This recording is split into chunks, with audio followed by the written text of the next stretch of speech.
ये लो paper sign करो। Sign करो, तलाक के पेपर है।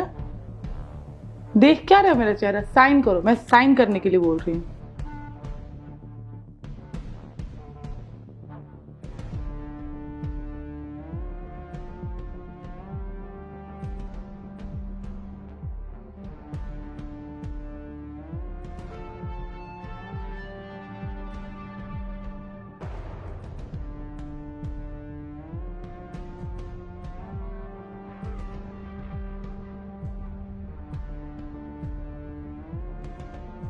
फाइनली मैं आजाद हो गई, तुमसे भी और इस रिश्ते से भी।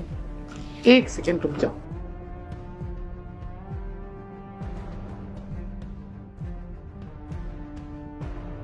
देखो अब ये मेरे किसी काम का नहीं है। जब मुझे तुमसे ही रिश्ता नहीं रखना है तो इसका मैं रख के क्या ही करूँगी। यूजलेस है, फालतू का सामान, और फालतू की चीजें मैं अपने लाइफ में नहीं रखती हूँ। तो ये ना तुम ही रखो, संभाल के रखना, ठीक है? पता मैं तंग आ चुकी थी तुम्हारे खर्चे उठा उठा के। मतलब तुम तो हो ही बेशरम, तुम्हें तो जरा सा भी शर्म नहीं है। घर बैठते एकदम मुफ्त की रोटियां तोड़ना है। तुम्हारे अंदर जमीर है या मर गया है? होगा ना, बुरा तो फील होता होगा ना कि यार बीवी की कमाई खा रहा हूं, होता होगा ना। लेकिन यहाँ तो उल्टा है, तुम तो अपनी बीवी से काम करवा रहे हो, उसके पैसे पर ऐश कर रहे हो, अयासी कर रहे हो। छोड़ो, मुझे तुमसे कोई बात नहीं करना। आज से तुम अपने रास्ते और मैं अपने रास्ते, हम दोनों अब साथ में नहीं रहेंगे, ओके? प्रति मेरी बात सुनो, हम बात कर सकते हैं। हाथ छोड़ो मेरा, हाथ छोड़ो, मैंने बोला ना। तुम्हारी हिम्मत कैसे है मुझे टच करने की? औकात है आपकी? औकात ये है कि बीवी के पैसे पर ना ऐश करते हो। आज मैं भी जा रही हूँ, क्योंकि पता तुम इस धरती पर ना अकेले ही रहोगे, हमेशा अकेले रहोगे। तुम्हारे लाइफ में कोई इंसान नहीं रहेगा ना, तुम किसी के प्यार के लायक नहीं हो। जो 1 महीने में मैं आजाद हो जाऊंगी। और मैं सच्ची बता रही, मैं तुम मेरी लाइफ की सबसे बड़ी गलती हो। पता नहीं किस मनहूस घड़ी में मैंने तुमसे शादी की थी। मेरी लाइफ में पता है रति, मेरे माँ बाप नहीं है, रिश्तेदार नहीं है, मेरे पास सिर्फ और सिर्फ तुम थी। तुमसे प्यार किया मैंने, तुमसे शादी की इस उम्मीद से कि तुम जिंदगी भर मेरे साथ रहोगी, मेरा साथ। और 6 महीने के बाद, सिर्फ 6 महीने के अंदर, जब मैं घर पे बैठा हूँ, मैं कोई काम नहीं कर रहा हूँ, निकम्मा बैठा हूँ, तुम कमा रही हो, मैं खा रहा हूँ, सिर्फ 6 महीने तक तुम मेरा खर्च नहीं उठा पा रही। क्या हुआ रति? सिर्फ 6 महीने तक तुम मेरा खर्च नहीं उठा सकी क्या? हाँ, आज मेरे पास पैसे नहीं है तो मैं कुछ नहीं लगता तुम्हारा। अरे क्या है ये?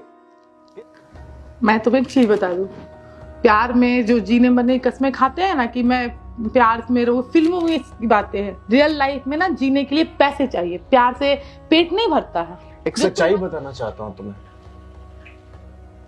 सुनना चाहोगी? कब से? जो तुम्हें ये लगता है कि मैं बर्बाद हो चुका हूं, मैं सड़कों पे आ चुका हूं, ऐसा तुम्हें लगता है क्योंकि मैंने तुम्हें बताया कि मैं बर्बाद हो चुका हूं, सड़कों पे आ चुका हूं, मेरी कंपनीज नीलाम हो चुकी है। पर सच्चाई ये है कि मैं आज भी उतना ही सक्सेसफुल हूं, आज भी उतना ही काबिल हूं, और मेरी कंपनीज बहुत अच्छी तरह रन कर रही है। मेरे कुछ जानने वालों ने बताया कि तुम किस तरह की लड़की हो। मुझे उन पर भरोसा नहीं हुआ क्योंकि मैं तुम्हारे प्यार में पागल था, बहुत भरोसा करता था तुम पे। पर मैंने सोचा कि एक बार टेस्ट करके देखने में क्या जाता है, और फिर मैंने किया। सिर्फ 6 महीने के लिए मैंने तुम्हें यह बताया कि मेरे पास कोई धन दौलत नहीं है, ये किराए के मकान में आकर के हम लोग एक दूसरे के साथ रहने लग गए। और मैंने बोला कि हमारे पास आमदनी का जो सोर्स है सिर्फ और सिर्फ तुम्हारी सैलरी है, उस पर तुम्हें पूरा का पूरा घर चलाना है। और देखो ना, 6 महीने में तुमने अपना रंग दिखा दिया। मैं आज भी उतना ही सक्सेसफुल हूं, पर तुम अपने आप को देखो, तुम्हारी असलियत किस कदर सामने आ चुकी है। क्या बोल रहे हो तुम? जब तक मेरे पास सब कुछ था, मैं तुम्हारे लिए पति परमेश्वर था, तुम मेरी इज्जत करती थी, मुझसे प्यार करती थी, और आज जब तुम्हें यह पता चला कि मेरे पास कुछ नहीं है, किस कदर बेइज्जती कर रही हो तुम मेरी। हम दोनों काफी हैं एक दूसरे के लिए। आपके जेब में अगर पैसे हैं तो ये रिश्ते आपके साथ रहते हैं, पर जैसे तुम्हारी शक्ल नहीं देखना चाहता मैं, नफरत हो रही है मुझे तुम्हारी शक्ल से। छोटी मोटी प्रॉब्लम होती है ना। ये छोटी मोटी प्रॉब्लम नहीं है रति, कहीं का नहीं रहा हूं मैं, टूट के बिखर चुका हूं। ठीक है, सॉरी, गलती हो गया हो। अरे सॉरी क्या होता है यार, इंसान और उसके बाद उसे बोलो सॉरी। मुझे कुछ नहीं सुनना। दीपेश सुनो, अभी इसी वक्त मेरे घर से चली दीपेश बात तो सुनो। लिसन टू मी, अभी इसी वक्त मेरे घर से चली जाओ। यार तुम्हारी वाइफ हो, ऐसे कैसे? थी, मुझे मजबूर मत करो कि मैं तुम्हारे साथ कुछ गलत करूं, इसलिए चली जाओ अभी इसी वक्त। दीपेश एक बार मेरी बात तो सुनो। लगता है तुम ऐसे नहीं मानोगी। मेरी बात ठीक कर लेते हैं ना, बात करके कौन सी बड़ी, ऐसी इतनी बड़ी बात नहीं है ना। अरे क्या ठीक कर लोगी यार, क्या ठीक हो सकता है ये सब? सुनो तो मेरी बात। तुमने मेरे गालों पे जो थप्पड़ मारा, क्या वो थप्पड़ वापस ले सकती हो तुमने जो मेरी, मैं तुम्हारी शक्ल नहीं देखना चाहता, मेरे घर से चली जाओ अभी इसी वक्त। ये हुआ थोड़ी ना, ये तो बस साइन होना, इससे तुमको प्रॉब्लम है ना। देखो मैं इसे ना फाड़ देती हूँ। देखो मैंने नहीं सब कुछ फाड़ दिया, अब सब ठीक हो जाएगा। अरे देखो अपने आप को यार, इतनी यार, कल तक मेरे पास पैसे थे, तुम मेरे पास थी, तुम्हें पता चला कि मेरे पास कुछ नहीं है तो मुझसे तलाक ले रही थी, और अभी फिर जब तुम्हें यह पता चला कि मैं उतना ही सक्सेसफुल हूं, सब कुछ है मेरे पास, तो फिर तुम मेरे साथ रहना चाहती हो। मैं तुम्हारी शक्ल नहीं देखना चाहता, चली जाओ मेरे घर से। प्लीज एक बार बात तो सुन लो, प्लीज दीपेश, प्लीज बात तो सुन लो यार। तुम तो प्यार करते हो ना मेरे से, ऐसे कैसे करते? यू नो व्हाट, मुझे तुम्हें कुछ वापस करना है। थप्पड़ मारा था ना तुमने मुझे, पर तुम जैसी लड़की ना प्यार तो छोड़ो, इज्जत भी डिजर्व नहीं करती है। अभी यहां से चली जाओ इसी वक्त। अरे जाओ यार, और दोबारा मुड़कर मेरे घर की तरफ देखने की कोशिश मत करना। घटना घडली आहे कर्नाटकातील कलबुर्गी जिल्ह्यात। पुण्याच्या एका दगडखाणीत काम करणारा 49 वर्षांचा शिवलाल बळीराम राठोड, दिसायला अत्यंत सामान्य वाटणारा हा माणूस, पण त्याच्या मनात संतापाचा ज्वालामुखी धगधगत होता।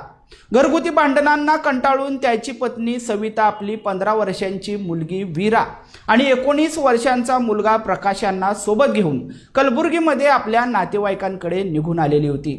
कुटुंब आपल्याला सोडून गेल्याचा राग शिवलालच्या डोक्यात तीव्र संताप बनून भिनला होता आणि याच रागाच्या भरात त्याने आखला एक अत्यंत विनाशकारी प्लॅन।